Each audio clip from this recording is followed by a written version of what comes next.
In the age of endless information, where we carry the entire world in our pockets, you'd think we'd feel more connected, more certain. And yet the opposite seems true. Anxiety, confusion, and existential dread are rising like smoke in a society obsessed with progress. But what if it's not our lack of answers that's making us miserable, but the way we're asking the questions? Welcome to the trap of the modern mind. We've come to believe that thinking is the path to freedom, that if we just figure things out, we'll finally be okay. But as philosopher Alan Watts once said, a person who thinks all the time has nothing to think about except thoughts. And those thoughts, looping, analyzing, dissecting, can become a prison. Not because thinking is bad, but because it becomes a substitute for living. Let's unpack that. Modern culture idolizes the intellect. We revere productivity, analysis, and logic as the highest forms of human activity. From school to the workplace, we are rewarded for how well we can plan, predict, and perform. But this obsession with certainty comes at a cost. It slowly disconnects us from the parts of life that cannot be measured. The intuitive, the spontaneous, the mysterious. And here's the kicker. Most of the important things in life can't be nailed down. Love, beauty, meaning, these aren't problems to be solved. They're mysteries to be lived. Think about it. When was the last time you sat in silence without trying to do anything?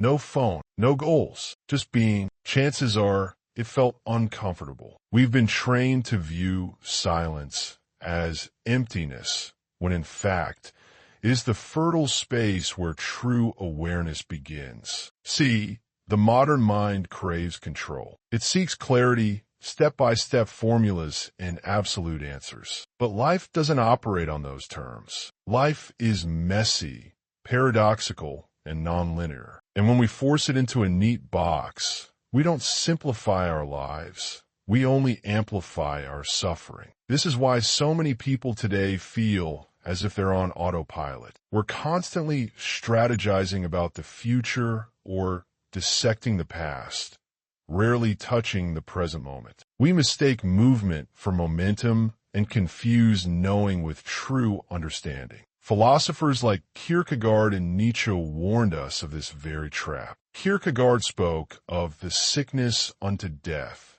the despair of never becoming your true self because you're too busy numbing the deeper questions with distractions. Nietzsche observed modernity and declared, God is dead, not in celebration, but as a lament that when we abandoned the sacred, we replaced it with hollow idols, money, status, and ego. And that's exactly what happened. We've built a culture where our value is measured in followers, income, and visibility. Yet, on the inside, many of us are starving for depth, for silence, for a truth that isn't simply spoon-fed by algorithms and social media trends. So, where do we go from here? The first step is radical honesty. We must admit that this way of living isn't sustainable. The endless scrolling, the relentless striving, and the constant optimizing leave us anxious and unfulfilled. We're chasing shadows, mistaking superficial stimulation for genuine meaning. The second step is to remember something ancient, something we've always known but have largely forgotten. Wisdom isn't confined solely to the mind. It resides in the body, in the present moment, in the pause between thoughts. Socrates wasn't considered wise because he possessed all the answers.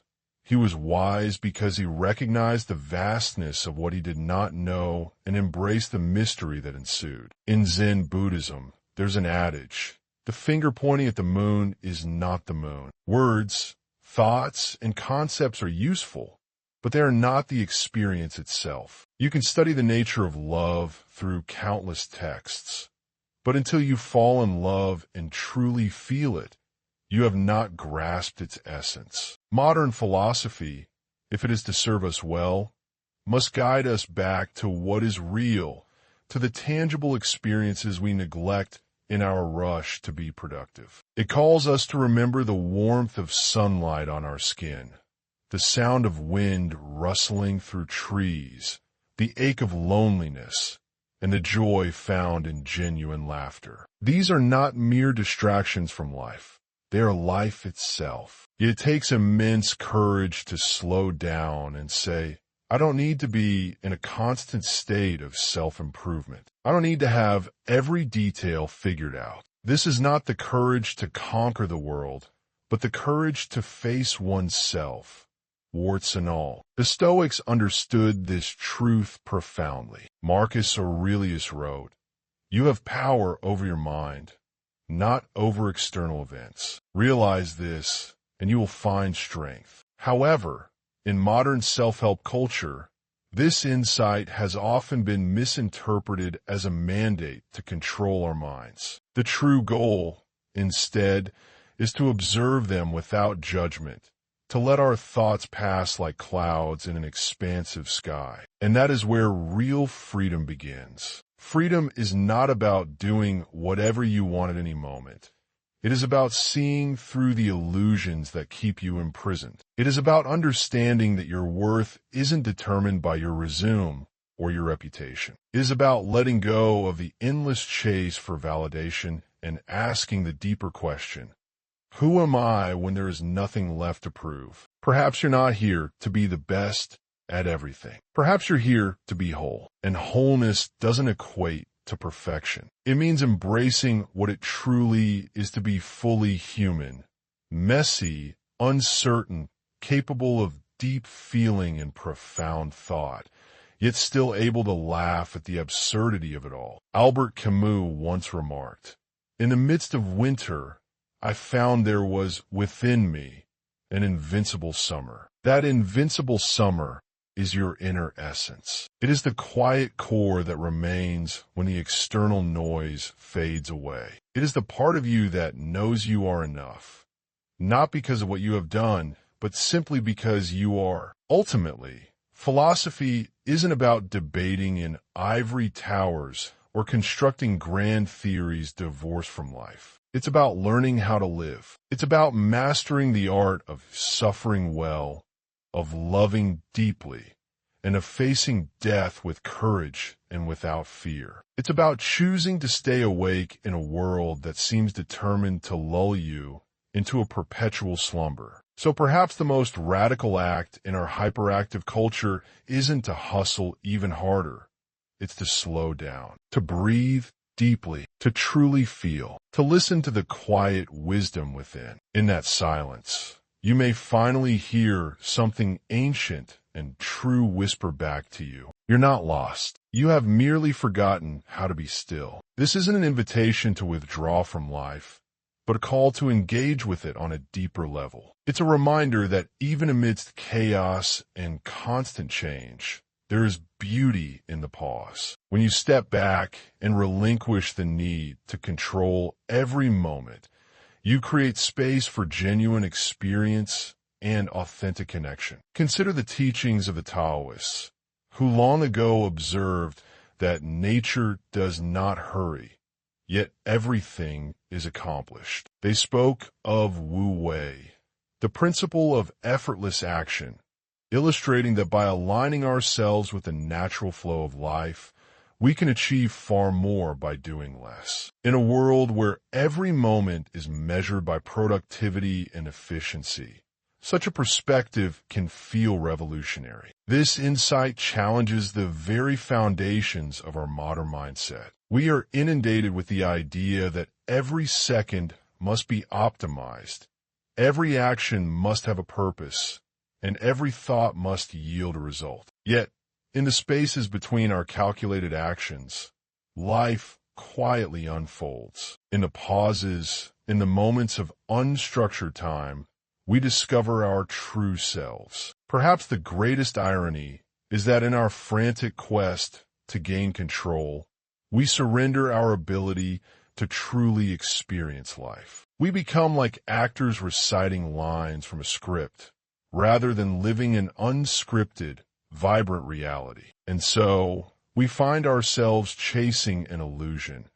a mirage of control that, when reached, only deepens our sense of emptiness. The challenge before us, then, is not to eliminate ambition or the desire for improvement, but to reframe it. Instead of measuring our lives by external achievements, we can learn to value the quality of our inner experience. This requires a radical shift in perspective, from an obsession with doing to an appreciation of simply being. Imagine a life where success isn't defined by the number of likes, shares, or accolades, but by the depth of your relationships, the authenticity of your experiences, and the clarity of your inner vision. Such a life might not look glamorous in the conventional sense, but it is rich beyond measure. It is a life where every moment is an opportunity for growth, not because it's productive, but because it's meaningful. To embrace this vision, we must learn to let go of our relentless pursuit of perfection. We must accept that mistakes are not failures, but part of the tapestry of our existence. Every misstep, every moment of doubt, every period of uncertainty is an invitation to learn, to evolve, and to become more fully human. In this journey, literature, art, and music can serve as powerful guides. They remind us that life is not a series of checklists or achievements, but a tapestry of emotions, experiences, and connections. When we immerse ourselves in creativity and beauty, we tap into a source of wisdom that transcends logic and analysis. Ultimately, the trap of the modern mind is a call to awaken from a deep, collective slumber. It invites us to question the relentless pace of our lives and to rediscover the richness that lies beneath the surface of our daily routines. It challenges us to reclaim the art of living by reconnecting with our inner selves, our emotions, and the world around us. So, the next time you find yourself overwhelmed by the constant barrage of information or the pressure to perform, pause, breathe, and remember that within you lies an invincible summer, a wellspring of creativity, resilience, and profound insight. This is not a message of resignation or defeat. Rather, it is a call to live more intentionally, to savor the moments of stillness, and to find beauty in the imperfections of life. For in embracing our vulnerability and accepting our humanity, we discover that we are already whole. You are not broken, and you are not lost. You are a living,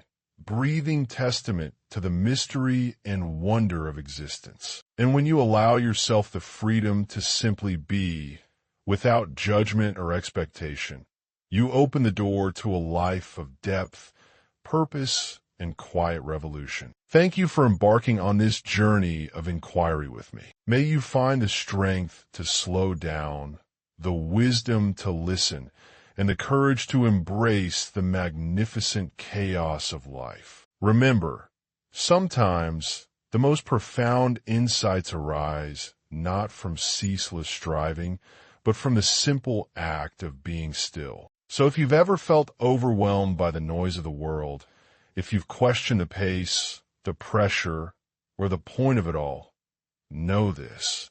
You're not broken. You're awakening. And in a society that often values speed over depth, that awakening is a radical act. If this message resonated with you, take a moment to share your reflections in the comments. Have you ever felt disconnected in a world obsessed with doing? How do you find stillness in the chaos? Let's create a space for deep thinkers, quiet rebels, and soulful seekers. And if you're ready to dive deeper into the wisdom of philosophy, psychology, and the art of living, hit that subscribe button. This is only the beginning.